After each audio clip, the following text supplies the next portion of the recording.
Okay guys, so we're going to continue on from where we were in the last tutorial.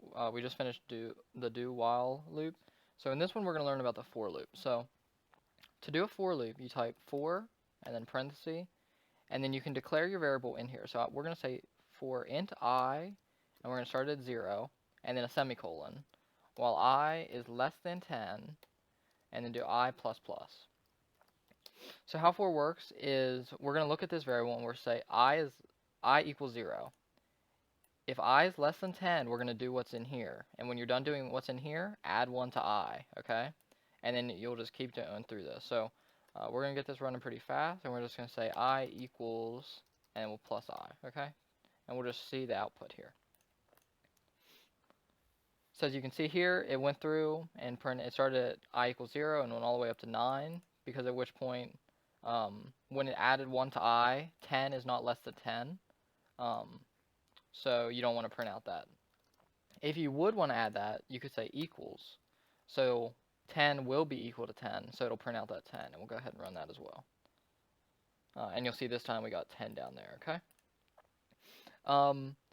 So that's pretty much it for a for loop. You could also you can start this, let's say we want to start it at 100, and you want to go while I is greater than or equal to 0, and you just want to do I minus minus, okay? So this will start at 100, and it'll go until I is equal to 0, and it'll subtract 1 from I every time. So let's run this. And you'll see here, there's a lot of output, but at the bottom, it does the I equals 0, okay? Now, I don't think we talked about this in previous tutorials, but you can also, how we're doing I minus minus here, let's say you want to go in increments of 10. I'm going to show you the syntax for that up here, just as a example, and then we'll do it in that for loop. So let's say int j equals 100. If we wanted to subtract 10 for that, we could just say j minus equals 10. Okay? So what that's saying is j equals j minus 10. Okay? Which in this case, I'll go ahead and j new value. We'll print that out as well. Okay?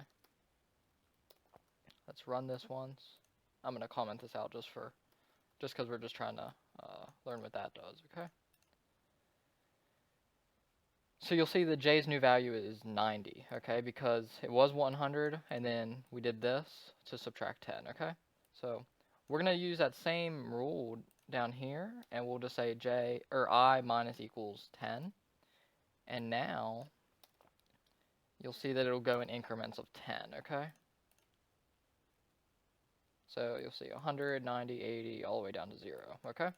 So that's it for the for loop. In the next video, we'll talk about the enhanced for loop, and then from there, we'll move on to arrays, okay? And then we'll actually be able to do some cool stuff with these for loops. All right, thanks, guys.